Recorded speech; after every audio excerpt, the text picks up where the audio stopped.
सादर जय गुरुदेव। परम पूज्य बाबा जय गुरुदेव जी द्वारा हस्तलिखित डायरी मेरी साधना। नार विवश नर सकल गुसाई, नाचहि नर मरकट की नाही। कलयुग में मनुष्य स्त्रियों के दास अवश्य होंगे, जैसा वो कहेंगी वैसा नाचेंगे। माता पिता की बात पर कोई ध्यान न होगा। बहू सास ससुर की सेवा हरगिज न करेंगी। मन माना जो भावेगा वह होगा और उसी को करेंगी।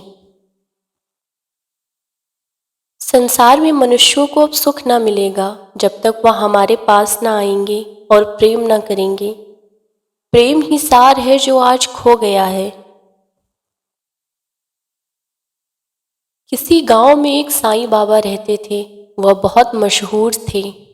उनके पास एक स्त्री खाना लेकर जाया करती थी। उसके कोई औलाद न थी। स्त्री को पुत्र की बहुत इच्छा थी। एक दिन खाना लेकर साईं बाबा के पास गई। खाने में खिचड़ी थी। साईं बाबा के सामने वह स्त्री रोने लगी। साईं बाबा ने पूछा, बेटी क्यों रोती हो, कुछ मुझसे कहो।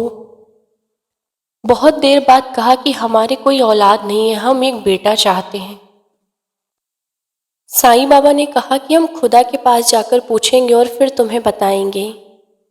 जब साईं बाबा खुदा के पास गए और पूछा कि एक स्त्री रोती है और एक बेटा चाहती है, उन्होंने कहा कि उस स्त्री के भाग्य में कोई पुत्र नहीं है।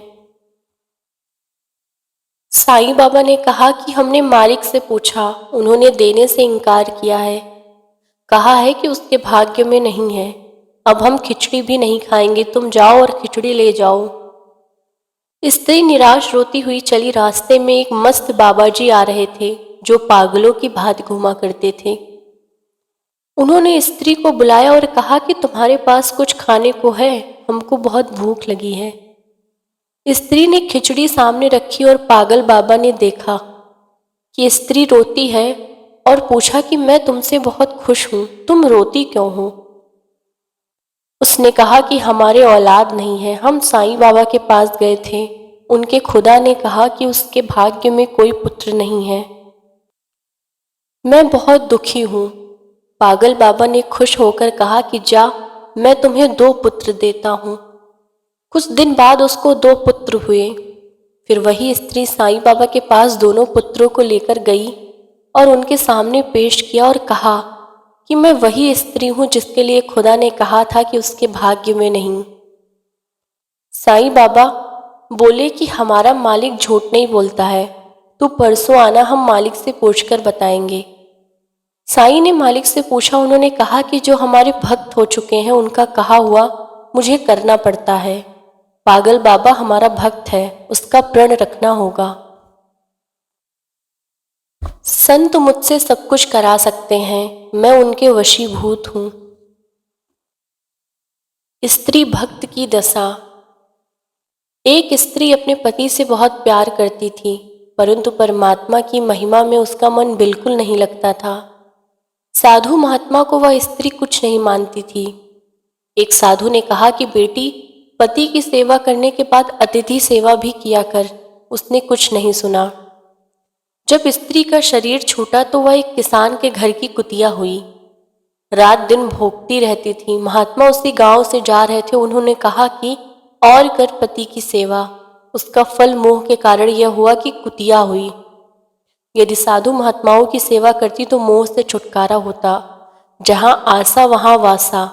जगत से प्यार मोह करने वालों का जगत में जन्म और मरण होता रहता है। मोह छोड़ो। एक स्त्री और पुरुष लड़ते रहते थे। उनका जब गृहस्थ जीवन दुखमय हो गया तब पुरुष जहर खा लिया और स्त्री पानी में डूबकर मर गई। बच्चे रह गए। गृहस्थ जीवन को शांतिमय गुजारो। स्त्री बच्चों की कहानी।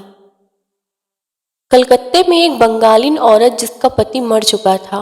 उसके 3 बच्चे थे, 2 बड़े और एक छोटा गोद में था, और तालाब में बर्तन मलने गई। अपने बच्चों को साथ लेकर कुछ देर बाद रोने की आवाज आई। स्त्री ने सोचा कि हमारे बच्चों को क्या हो गया। छोटे बच्चे को तालाब के किनारे छोड़ दिया। जब कमरे में गई तो देखा कि दोनों बच्चों को सांप ने काट लिया है। रोने लगी। इतनी देर में तालाब के किनारे का बच्चा जाग गया और तालाब की तरफ गया कि पानी में चल गया और डूबकर मर गया। जब उसकी माँ आई, देखती है कि यह भी बच्चा मर गया और अपने भाग्य को कहती है कि या भगवान, यही मंजूर था, कर्म फल सबको भोगना होगा, बुरे काम मत करो। एक किसान अपने गांव में रहता था। उसके यहाँ एक महात्मा आए। वह बहुत गरीब था। उन्होंने खाने और एक धोती मांगी। वह बेचारा बहुत गरीब था। अपनी माँ के पास गया और कहा कि महात्मा खाना और एक धोती मांगते हैं, क्या करूं? माँ ने अपने कान की बाली उतार कर लड़के को देकर कहा कि महाजन के पास रख दो और महात्मा का वचन पूरा करो। हमारा धर्म किसान ने ऐसा ही किया कि महात्मा को धोती और खाना खिलाया। जब महात्मा खा चुके तब उससे बोले कि बच्चा, धोती कैसे लाए हो? किसान प्रार्थना करते हुए तथा हाथ जोड़कर खड़ा हुआ, महाराज, जो यथाशक्ति होगी वह सेवा करता रहूंगा। महात्मा जी किसान से बोले, हम तुमसे बहुत खुश हैं और अब से तेरे ऊपर दया मालिक की होती है। तू सबकी सेवा करते रहना। आज भी वह किसान है, हजारों मन गल्ला उसके खेत में होता है। एक साहूकार ने उसे अपनी जमीन मुफ्त दी थी कि बंजर पड़ी उस जमीन से किसान माला माल हो गया और आज भी महात्माओं की सेवा करता है। संत दया जरूर करते हैं, जो लोक में भी माला माल होते हैं और परलोक का भी रास्ता बन जाता है। तड़प से मालिक फकीर को भेजते हैं। बगदाद में एक फकीर रहते थे। वह ऊंट पर सवारी करते थे। एक आदमी यह खोज करता था कि मुझे मालिक मिले। वह किसी बियावान जंगल में जाकर रोता था। रोते रोते उसका शरीर जर्जर हो गया। उसके बाद भी मालिक न आया। फिर उस आदमी ने प्रण किया कि अब मुझे मालिक नहीं मिला, आत्महत्या कर लूं। फकीर अपने ऊंट पर सवार होकर कहीं जा रहे थे। रास्ते में ऊंट रुक गया।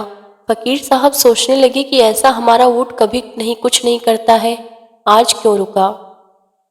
फकीर साहब ने ऊंट की नकेल ढीली की कि ऊंट पीछे लौटा और एक जंगल की ओर लेकर चल दिया। कुछ ही दूर ज्यों ही जंगल में ऊंट गया, देखा वहां एक आदमी विलाप करता हुआ रोता है। ऊंट उसके पास जाकर खड़ा हो गया। तब फकीर साहब ने पूछा, तुम क्यों इतनी जोर से रोते हो? उसने कहा कि मैं मालिक के दर्शन न मिलने से हताश हो गया। फिर फकीर ने उस आदमी को कहा कि तुम रो मत, हम तुमको रास्ता बताते हैं, मालिक मिलेगा। रास्ता दिया। फकीर साहब उसकी दिव्य आंख खुली और अंदर की रोशनी रचना देखने लगा। तब उसको सांत्वना हुई। फकीर ने कहा कि मैं फला स्थान पर बगदाद में रहता हूँ, तुमको ज़रूरत हो तो मिलना ज़रूर। उसने कहा कि जिस मालिक ने मेरी तड़प को बुझाने के लिए आपको उसने भेजा है, उसी तरह फिर आपको भेजेगा। फकीर ने कहा कि एक दफ़ा दया करता है, फिर तुमको फकीर पर दया करनी होगी। फकीर को कष्ट न देना और उसके दरबार में हाजिर होना, क्योंकि फकीर उस दरबार के जाति खुद खुदा हैं। एक गांव में बुढ़िया 90 साल की रहती थी। वह कहती थी कि बुढ़ापे में कौन रक्षा करेगा, हे भगवान, क्या होगा? घास बेचकर अपना गुजारा करती थी। एक दिन बुखार बुढ़िया को आ गया। अब घास भी लाना बुढ़िया मोहताज हो गई।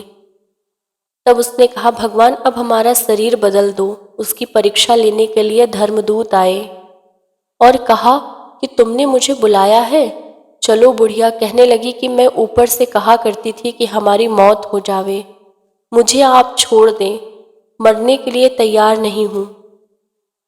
लोग ज़ईफ होने पर भी नहीं चाहते कि मैं ना मरूं। प्यासा। राजस्थान में एक महात्मा सफर करते हुए जा रहे थे। रास्ते में एक प्यासा पीने के लिए तड़प रहा था। मरने ही वाला था कि वह महात्मा उसके पास पहुंच गए और अपने कमंडल का पानी पिलाया। तब उसकी जान बची।